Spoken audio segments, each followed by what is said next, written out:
Hi, my dear children. Welcome to the next topic, Industrial Products. വ്യാവസായിക ഉൽപ്പന്നങ്ങൾ. എന്താണ് industrial products എന്നും അതിന്റെ ക്ലാസിഫിക്കേഷൻസ് ഏതൊക്കെയാണെന്നുമാണ് ഇന്നത്തെ ക്ലാസ്സിൽ നമ്മൾ പഠിക്കാൻ പോകുന്നത്. ആദ്യം നമുക്ക് ഇൻഡസ്ട്രിയൽ പ്രോഡക്ട്സ് എന്താണെന്ന് നോക്കാം. These products are used as inputs in making other products. മറ്റുള്ള ഉൽപ്പന്നങ്ങൾ നിർമ്മിക്കുന്നതിനുള്ള ഇൻപുട്സ് ആയി അല്ലെങ്കിൽ നിവേശങ്ങളായി ഉപയോഗിക്കപ്പെടുന്ന ഉൽപ്പന്നങ്ങളെയാണ് വ്യാവസായിക ഉൽപ്പന്നങ്ങൾ എന്ന് പറയുന്നത്. അതായത് മറ്റെന്തെങ്കിലും പ്രോഡക്ട്സ് ഉണ്ടാക്കാൻ ഉപയോഗിക്കുന്ന ഇൻപുട്ടുകൾക്കാണ് ഇൻഡസ്ട്രിയൽ പ്രോഡക്ട്സ് എന്ന് ചുരുക്കത്തിൽ പറയാം. ഉദാഹരണം എഞ്ചിനുകള്, ലൂബ്രിക്കൻസ്, മെഷീൻസ്, റോ മെറ്റീരിയൽസ്. ഇവയൊന്നും നമ്മൾ നേരിട്ട് ഉപയോഗിക്കുകയല്ലല്ലോ. ഇവയൊക്കെ ഉപയോഗിച്ച് എന്ത് ചെയ്യുക, മറ്റെന്തെങ്കിലും പ്രോഡക്ട്സ് ഉണ്ടാക്കുകയാണ്. അപ്പൊ അതുകൊണ്ട് മറ്റുള്ള പ്രോഡക്ട്സ് ഉണ്ടാക്കാനുള്ള ഇൻപുട്സിനെയാണ് എന്തെന്ന് പറയുന്നത്, ഇൻഡസ്ട്രിയൽ പ്രോഡക്ട്സ് എന്ന് പറയുന്നത്. ഇവിടെ ടെക്സ്റ്റിൽ നോക്കാം. Industrial products are those products which are used as inputs in producing other products.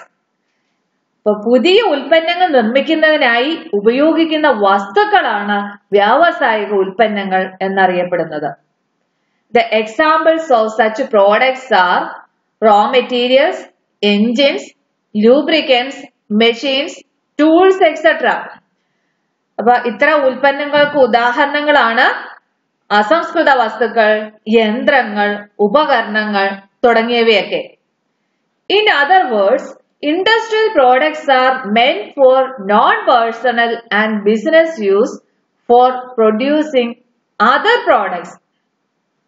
അപ്പോൾ ഇത്തരം ഉൽപ്പന്നങ്ങൾ വ്യക്തിഗത ഉപയോഗത്തിനായിട്ടല്ല, മറ്റു ഉൽപ്പന്നങ്ങളുടെ നിർമ്മാണത്തിനും ഉൽപാദനത്തിനുമാണ് ഉപയോഗിക്കാറുള്ളത്. അപ്പൊ ഈ ഉൽപ്പന്നങ്ങൾ ഓരോരുത്തരും നമ്മൾ പേഴ്സണൽ യൂസിന് വേണ്ടിയിട്ടാണോ? അല്ല, ഇവ ഉപയോഗിച്ച് മറ്റു ഉൽപ്പന്നങ്ങൾ നിർമ്മിക്കുകയാണ് ചെയ്യുന്നത്. അത്തരം പ്രോഡക്ട്സുകൾക്കാണ് ഇൻഡസ്ട്രിയൽ പ്രോഡക്ട്സ് അഥവാ വ്യാവസായിക ഉൽപ്പന്നങ്ങൾ എന്ന് പറയുന്നത്. ഇനി അടുത്തത് ഇൻഡസ്ട്രിയൽ പ്രോഡക്ട്സിന്റെ ക്ലാസിഫിക്കേഷൻ ആണ് നമുക്ക് പഠിക്കേണ്ടത്. നമുക്ക് സ്ലൈഡ് നോക്കിയിട്ട് വരാം. ഫീച്ചേഴ്സ് നമ്മുടെ പുതിയ ടെക്സ്റ്റ് ഇല്ല, അതുകൊണ്ട് നമുക്കത് ആവശ്യമില്ല. Classification of industrial products. Industrial പ്രോഡക്ട്സിന്റെ വിവിധ തരം ഏതൊക്കെയാണെന്ന്, വിവിധ തരങ്ങളിലുള്ള ഇൻഡസ്ട്രിയൽ പ്രോഡക്ട്സ് ഏതൊക്കെയാണെന്ന് നോക്കാം. ഫസ്റ്റ്, മെറ്റീരിയൽസ് ആൻഡ് പാർട്സ്, അതായത് അസംസ്കൃത വസ്തുക്കളും അനുബന്ധ സാമഗ്രികളും. These products are used for manufacture of useful finished goods. അതായത് നിർമ്മിത വസ്തുക്കളിൽ പൂർണ്ണമായും ഉപയോഗിക്കുന്ന സാധനങ്ങളാണ് ഈ മെറ്റീരിയൽസും പാർട്സും. These products are used for manufacture of useful finished goods. മുഴുവൻ വർക്കും പൂർത്തിയായ ഫിനിഷ്ഡ് ഗുഡ്സിൽ ഉപയോഗിച്ചിരിക്കുന്ന പ്രോഡക്റ്റുകളാണ് ഏതെന്ന് പറയുന്നത്, മെറ്റീരിയൽസ് ആൻഡ് പാർട്സ് എന്ന് പറയുന്നത്. അത് തന്നെ വിവിധ തരത്തിലുള്ളതുണ്ട്. റോ മെറ്റീരിയൽസ് ഉണ്ട്, മാനുഫാക്ചേർഡ് മെറ്റീരിയൽസ് ആൻഡ് പാർട്സ് ഉണ്ട്. റോ മെറ്റീരിയൽസ് എന്ന് പറഞ്ഞാൽ എന്താണ്, അസംസ്കൃത വസ്തുക്കൾ അല്ലെ. മാനുഫാക്ചേർഡ് മെറ്റീരിയൽസ് ആൻഡ് പാർട്സ് എന്ന് പറഞ്ഞാൽ എന്താ, ഉൽപ്പാദിപ്പിച്ച വസ്തുക്കളും ഭാഗങ്ങളും. റോ മെറ്റീരിയൽസ് തന്നെ രണ്ട് ടൈപ്പ് ഉണ്ട്. ഫാം പ്രോഡക്ട്സ് ഉണ്ട്, നാച്ചുറൽ പ്രോഡക്ട്സ് ഉണ്ട്. ഫാം പ്രോഡക്ട്സ് എന്ന് പറഞ്ഞാൽ എന്താ, കൃഷി ഉൽപ്പന്നങ്ങള്. നാച്ചുറൽ പ്രോഡക്ട്സ് എന്ന് പറഞ്ഞാൽ എന്താ, പ്രകൃതിയാലുള്ള ഉൽപ്പന്നങ്ങള്. മാനുഫാക്ചേർഡ് മെറ്റീരിയൽസ് ആൻഡ് പാർട്സും രണ്ട് ടൈപ്പ് ഉണ്ട്. കമ്പോണന്റ് മെറ്റീരിയൽസും കമ്പോണന്റ് പാർട്സും. കമ്പോണന്റ് മെറ്റീരിയൽസ് എന്ന് പറഞ്ഞാൽ എന്താ, കമ്പോണന്റ് ആയിട്ടുള്ള വസ്തുക്കളാണ്. ഇത് പാർട്ടുകളാണ്, പാർട്സ് ആണ്. ഇനി നമ്മുടെ പാഠഭാഗത്തേക്ക് ഒന്ന് നോക്കാം. The industrial goods are classified into the following major categories. Industrial ഗുഡ്സിന്റെ ക്ലാസിഫിക്കേഷൻ ആണ് ഇനി പറയുന്നത്. ഫസ്റ്റ്, മെറ്റീരിയൽസ് ആൻഡ് പാർട്സ്, അസംസ്കൃത വസ്തുക്കളും അനുബന്ധ സാമഗ്രികളും. These include goods that enter the manufacturer's products completely. അതായത് ഉൽപാദകർക്ക് ആവശ്യമായ വ്യാവസായിക ഉൽപ്പന്നങ്ങളാണ് ഈ വിഭാഗത്തിൽ പെടുന്നത്. ഉൽപാദകർക്ക് ആവശ്യമായിട്ടുള്ള വ്യാവസായിക ഉൽപ്പന്നങ്ങളാണ്. അപ്പൊ ഈ ഉൽപ്പന്നങ്ങൾ ഉപയോഗിച്ചായിരിക്കും ഉൽപാദകർ എന്ത് ചെയ്യുന്നത്, അവരുടെ ഉൽപ്പന്നങ്ങൾ നിർമ്മിക്കുന്നത്. ഈ മെറ്റീരിയലും പാർട്സും ഒക്കെ ആയിരിക്കും അവരുടെ പ്രോഡക്റ്റിൽ പൂർണ്ണമായിട്ടും ഉൾപ്പെട്ടിട്ടുള്ളത്. അത്തരം മെറ്റീരിയൽസും പാർട്സും രണ്ട് ടൈപ്പ് ഉണ്ട്. Such goods are of two types. ഒന്ന് റോ മെറ്റീരിയൽ എന്ന് പറഞ്ഞാൽ എന്താ അസംസ്കൃത വസ്തുക്കൾ അല്ലെ. അതായത് including farm products like cotton, sugar cane, oil seed and natural products such as minerals, fish, lumber ഇവയൊക്കെയാണ് എന്തെന്ന് പറയുന്നത് അസംസ്കൃത വസ്തുക്കൾ എന്ന് പറഞ്ഞാൽ അല്ലെ. പരുത്തി, കരിമ്പ്, എണ്ണക്കുരു, ധാതുക്കൾ, അസംസ്കൃത എണ്ണ, ഇരുമ്പ്, അയിര്, മത്സ്യം, തടി തുടങ്ങിയ പ്രകൃതിജന്യ വസ്തുക്കളാണ് ഈ റോ മെറ്റീരിയൽ എന്ന് പറയുന്ന വിഭാഗത്തിൽ ഉൾപ്പെടുന്നത്.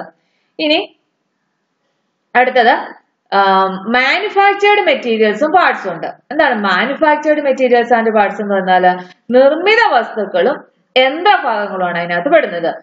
These are again of 2 types. ഇത് വീണ്ടും 2 ടൈപ്പ് ഉണ്ട്. ഏതൊക്കെയാണ്? Component materials like glass, iron, plastic and components parts such as tyre, electric bulb, steering and battery. അപ്പൊ ഇത്തരത്തിലുള്ള ഈ നിർമ്മിത വസ്തുക്കളും അല്ലെങ്കിൽ മാനുഫാക്ചേർഡ് മെറ്റീരിയൽസ് ആൻഡ് പാർട്സ് എന്ന് തിരിച്ചല്ലോ, അതിനെ വീണ്ടും 2 അനുബന്ധമായിട്ട് തിരിച്ചിരിക്കുന്നു. അതായത് ഒന്ന് ഒരു പാർട്ടിനകത്ത് വരുന്ന ഏതാണ്? അതായത് കമ്പോണന്റ്സ് പാർട്സ് ആണ് അല്ലെ. അപ്പൊ ഏതൊക്കെയാ? കമ്പോണന്റ്സ് മെറ്റീരിയൽസും കമ്പോണന്റ്സ് പാർട്സും ആണ്. അപ്പൊ കമ്പോണന്റ്സ് മെറ്റീരിയൽസ് എന്ന് പറഞ്ഞാൽ എന്താണ്? അതായത് സ്ഫടികം, ഇരുമ്പ്, പ്ലാസ്റ്റിക് തുടങ്ങിയവയാണ് കമ്പോണന്റ് മെറ്റീരിയൽ അല്ലെങ്കിൽ അനുബന്ധ വസ്തുക്കൾ ഇവയ്ക്കുള്ള ഉദാഹരണം. അതുപോലെ തന്നെ കമ്പോണന്റ് പാർട്സ് ഉണ്ട് എന്ന് വെച്ചാൽ എന്താ? അനുബന്ധ ഭാഗങ്ങളിൽ പെടുന്നതാണ്. ആ കമ്പോണന്റ്സ് പാർട്സ് എന്ന് പറഞ്ഞാൽ ഏതൊക്കെയായിരിക്കും അതിന്റെ അകത്ത് ഉൾപ്പെടുന്നത്? ടയർ, ഇലക്ട്രിക് ബൾബ്, വണ്ടിയുടെ സ്റ്റിയറിംഗ്, ബാറ്ററി ഇതൊക്കെയാണ് അനുബന്ധ ഭാഗങ്ങൾ അല്ലെങ്കിൽ കമ്പോണന്റ് പാർട്സിനകത്ത് വരുന്നത്. അപ്പൊ കമ്പോണന്റ് മെറ്റീരിയൽസും ഉണ്ട്, കമ്പോണന്റ്സ് പാർട്ടും ഉണ്ട്. ഇത്രയുമാണ് മെറ്റീരിയൽസ് ആൻഡ് പാർട്സ് എന്ന വിഭാഗത്തിൽ വരുന്നത്. സ്ലൈഡിനകത്തും കൂടുതലായിട്ട് തന്നിട്ടുണ്ട്, ഉണ്ടോ? അത് നോക്കാം. Materials and parts, raw material ഉണ്ട്, മാനുഫാക്ചേർഡ് മെറ്റീരിയൽസ് ആൻഡ് പാർട്സ് ഉണ്ടെന്ന് കണ്ടു. ഇനി റോ മെറ്റീരിയൽ എന്താന്ന് നോക്കിക്കേ. Raw materials include farm products like cotton, sugar cane etcetera and natural products like crude oil, iron ore etcetera അല്ലെ. അപ്പം പരുത്തി, കരിമ്പ്, എണ്ണക്കുരുക്കൾ തുടങ്ങിയ കാർഷിക ഉൽപ്പന്നങ്ങളും അതുപോലെ തന്നെ സംസ്കരിക്കാത്ത നാച്ചുറൽ പ്രോഡക്ട്സ് ആയിട്ടുള്ള പെട്രോളിയം, ഇരുമ്പയിര് തുടങ്ങിയ ഉൽപ്പന്നങ്ങളും ഈ റോ മെറ്റീരിയൽസിനകത്ത് പെടുന്നതാണ്. അതുപോലെ മാനുഫാക്ചേർഡ് മെറ്റീരിയൽസും പാർട്സും ഉണ്ട്. മാനുഫാക്ചേർഡ് മെറ്റീരിയൽസ് പറഞ്ഞാൽ എന്താ? Include partly processed goods which are used in making finished goods. അതായത് ഇവ ഭാഗികമായി പ്രോസസ് ചെയ്യപ്പെട്ടതാണ്. ഇവ ഉപയോഗിച്ചാണ് നമ്മൾ ഫിനിഷ്ഡ് പ്രോഡക്ട്സ് ഉണ്ടാക്കുന്നത്. അപ്പൊ അതിന്റെ പാർട്ട്ലി പ്രോസസ്ഡ് ഗുഡ്സ് ആണ്.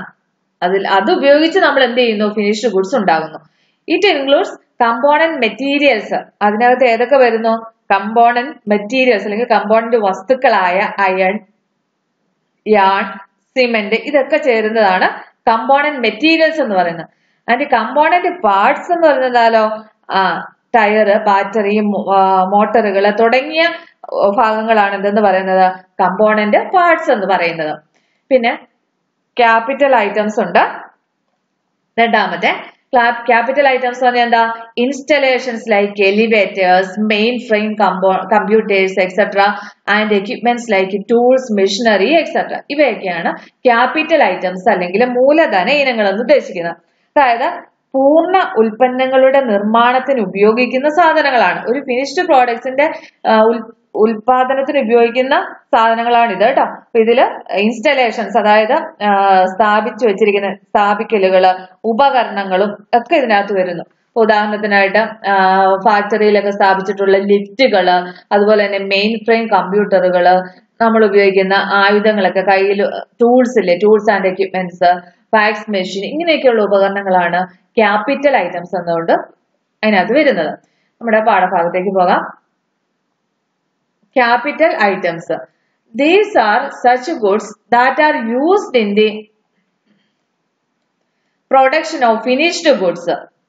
ഇപ്പം നമ്മള് മൂലധന ഉൽപ്പന്നങ്ങൾ, ഉപഭോക്തൃ ഉൽപ്പന്നങ്ങൾ നിർമ്മിക്കുന്നതിൽ ഒരു വലിയ പങ്കുണ്ട്. അപ്പൊ ഈ ഇതെന്തിനാണ് ഉപയോഗിക്കുന്നത്? ഈ ക്യാപിറ്റൽ ഗുഡ്സ് എന്തിനാണ് ഉപയോഗിക്കുന്നത്? These are such goods that are used in the production of finished goods. ഈ ക്യാപിറ്റൽ ഗുഡ്സ് അല്ലെങ്കിൽ മൂലധന ഗുഡ്സ് ഉപയോഗിച്ച് നമ്മൾ ഫിനിഷ്ഡ് ഗുഡ്സ് ഉണ്ടാക്കുകയാണ് ചെയ്യുന്നത്. These include installations like elevators, mainframe computers, and equipments like hard tools, personal computer, fax machine, etc. അപ്പൊ ഇനി ഇതിൽ തന്നെ രണ്ട് കാര്യങ്ങളാണ് അതിനകത്ത് ഉൾപ്പെടുന്നത്. ഒന്ന് ഏതാണ്? ഇൻസ്റ്റലേഷൻസ് അല്ലെ, അതായത് സ്ഥാപിക്കപ്പെട്ട യന്ത്ര സംവിധാനങ്ങൾ അല്ലെ, അതായതൊക്കെയാണ് ലിഫ്റ്റുകള് അല്ലെങ്കിൽ മെയിൻ ഫ്രെയിം കമ്പ്യൂട്ടറുകള്, ഇങ്ങനെയൊക്കെയുള്ള സ്ഥാപിക്കപ്പെട്ട യന്ത്ര സംവിധാനങ്ങൾക്ക് ഒക്കെയാണ് എന്തെന്ന് പറയുന്നത് ഈ ഇൻസ്റ്റലേഷൻസ് എന്ന് പറയുന്നത്. പിന്നെ എക്യുപ്മെന്റ്സ് ലൈക്ക് ഹാൻഡ് ടൂൾസ്, അതുപോലെ എക്യുപ്മെന്റുകൾ ഉണ്ടാവാം. അതായതൊക്കെയാണ് hand tools, personal computer, fax machines, ഇത്തരത്തിലുള്ള ഉപകരണങ്ങളും ഇതിനകത്ത് ഉൾപ്പെടുന്നതാണ്. അപ്പൊ ഇൻസ്റ്റലേഷൻസും അതുപോലെ തന്നെ എക്യുപ്മെന്റ്സും ഇതിന്റെ അകത്ത് ഉൾപ്പെടുന്നതാണ്. ഇനി മറ്റൊന്ന് സപ്ലൈസ് ആൻഡ് ബിസിനസ് സർവീസസ് ആണ്. അതായത് വിതരണവും ബിസിനസ് സേവനങ്ങളുമാണ് ഇതിന്റെ അകത്ത് വരുന്നത്. നോക്കാം, ക്യാപിറ്റൽ ഐറ്റംസ് കണ്ടു. Supplies they include short lasting goods for producing finished goods. അതായത് ഇതിന് ഷോർട്ട് ലൈഫേ ഉള്ളൂ, അതായത് ചുരുങ്ങിയ കാലാവധിയുള്ള സാധനങ്ങളും സേവനങ്ങളുമാണ് ഈ ഗണത്തിൽ വരുന്നത്.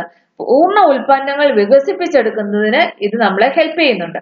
അതായത് ഷോർട്ട് ലാസ്റ്റിംഗ് ഗുഡ്സ് ആണ്. ഇവയും എന്തിനാ നമ്മളെ സഹായിക്കുന്നത്? ഫിനിഷ്ഡ് പ്രോഡക്ട്സ് ഉണ്ടാക്കുന്നതിനാണ് നമ്മളെ സഹായിക്കുന്നത്.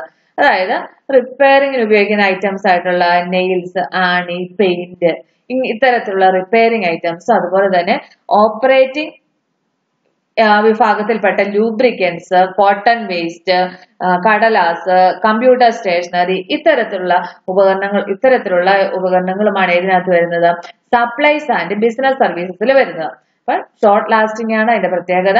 അത് ഉപയോഗിച്ച് നമ്മുടെ ഫിനിഷ്ഡ് ഗുഡ്സിന്റെ ഉത്പാദനത്തിൽ നമ്മളെ ഹെൽപ്പ് ചെയ്യുന്നുണ്ട്. അപ്പൊ റിപ്പയർ ഐറ്റംസും ഉണ്ട്, ഓപ്പറേറ്റിംഗ് സപ്ലൈസും ഉണ്ട്. പാഠഭാഗം നോക്കുക. സപ്ലൈസ് ആൻഡ് ബിസിനസ് സർവീസ്, വിതരണവും ബിസിനസ് സേവനങ്ങളും. These are short-lasting goods and services that facilitates developing or managing the finished products. അതായത് ചുരുങ്ങിയ കാലയളവിലേക്ക് മാത്രം പ്രയോജനപ്പെടുത്തുന്ന വസ്തുക്കളും സേവനങ്ങളുമാണ് ഈ വിഭാഗത്തിൽ പെടുന്നത്. These include maintenance and repair items like paint, nails, etc. and B. operating supplies like lubricant, computer stationery, writing paper, etc. ഇതിന്റെ അകത്ത് ഈ വിഭാഗത്തിൽ പെടുന്ന എന്തൊക്കെയാണ്?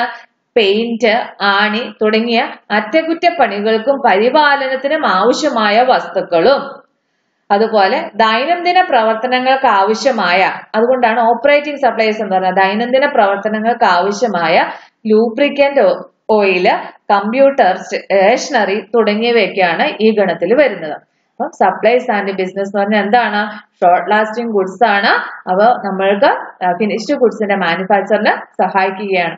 അതിനകത്ത് തന്നെ മെയിന്റനൻസ് ആൻഡ് റിപ്പയർ ഐറ്റംസും ഉണ്ട്, അതുപോലെ ഓപ്പറേറ്റിംഗ് സപ്ലൈസും ഉണ്ട്. ഇത്രയുമാണ് ഇൻഡസ്ട്രിയൽ ഗുഡ്സും അതിന്റെ ക്ലാസിഫിക്കേഷനകത്തും വരുന്ന കാര്യങ്ങൾ. അപ്പോൾ ഇനി നമ്മൾ ഇന്ന് പഠിച്ച കാര്യങ്ങൾ എന്ന് പറയുന്നത് ഇത്രയുമാണ്. ഇൻഡസ്ട്രിയൽ ഗുഡ്സും അതിന്റെ ക്ലാസിഫിക്കേഷനുമാണ് നമ്മൾ പഠിച്ചത്. ആദ്യത്തെ ആ ഡയഗ്രാം ഇത് നമ്മുടെ ടെക്സ്റ്റിനകത്തുള്ള ഡയഗ്രാം ആണ്. ഇത് നോക്കി മനസ്സിലാക്കുക. അപ്പൊ ഏതൊക്കെയാണ് industrial products? Materials and parts ഉണ്ട്, ക്യാപിറ്റൽ ഐറ്റംസ് ഉണ്ട്, സപ്ലൈസ് ആൻഡ് ബിസിനസ് സർവീസസ് ഉണ്ട്. അതില് materials and parts, raw materials ഉണ്ട്, മാനുഫാക്ചേർഡ് മെറ്റീരിയൽസ് ആൻഡ് പാർട്സും ഉണ്ട്. ഇനി റോ മെറ്റീരിയൽ തന്നെ ഏതൊക്കെയുണ്ട്? ഫാം പ്രോഡക്ട്സും ഉണ്ട്, നാച്ചുറൽ പ്രോഡക്ട്സും ഉണ്ട്. ഇനി ക്യാപിറ്റൽ ഐറ്റംസ്, അതായത് മൂലധന ഇനത്തിലത് ഇൻസ്റ്റലേഷൻസ്, സ്ഥാപിക്കലുകള്, എക്യുപ്മെന്റ്സ്, ഉപകരണങ്ങൾ, ഇവയാണ് അതിന്റെ അകത്ത് വരുന്നത്. പിന്നെ വരുന്നത് സപ്ലൈസ് ആൻഡ് ബിസിനസ് സർവീസസ് ആണ്. അതിന്റെ അകത്ത് വരുന്ന ഏതൊക്കെയാണ്? മെയിന്റനൻസ് ആൻഡ് റിപ്പയർ ഐറ്റംസ് അല്ലെ, മെയിന്റനൻസ് ചെയ്യുന്നതിനും റിപ്പയർ ചെയ്യുന്നതിനുള്ള ആവശ്യമായ വസ്തുക്കള്, ഓപ്പറേറ്റിംഗ് സപ്ലൈകൾ, ഇവയൊക്കെയാണ് സപ്ലൈസ് ആൻഡ് ബിസിനസ് സർവീസസിൽ വരുന്നത്. അപ്പൊ ഈ ഒരു ഡയഗ്രാം നമ്മുടെ ടെക്സ്റ്റിനകത്തും കിടപ്പുണ്ട്. അത് മനസ്സിലാക്കി വെക്കുക. ഡയഗ്രാം ഏതെങ്കിലുമൊക്കെ വരയ്ക്കാൻ ചോദിക്കാവല്ലോ, അതുകൊണ്ട്. അപ്പം അത് ഏത് പേജിലാണ്? ഇൻഡസ്ട്രിയൽ ഗുഡ്സ്, സപ്ലൈസ്, ഈ കിടക്കുന്ന ഡയഗ്രാം ആണ് അതിൻ്റെ അകത്തുള്ളത്. അപ്പം ഇതും കൂടി ഒന്ന് മനസ്സിലാക്കി വെച്ചേക്കുക കേട്ടോ. ഇതിനകത്ത് ക്ലാസിഫിക്കേഷൻ ഓഫ് ഇൻഡസ്ട്രിയൽ ഗുഡ്സിന്റെ ഡയഗ്രാം വേണമെങ്കിൽ ചോദിക്കാം. അപ്പൊ അതൊന്ന് മനസ്സിലാക്കി വെച്ചേക്കുക. ഇന്നത്തെ ക്ലാസ്സിൽ ഇത്രയും മതി. Okay, thank you.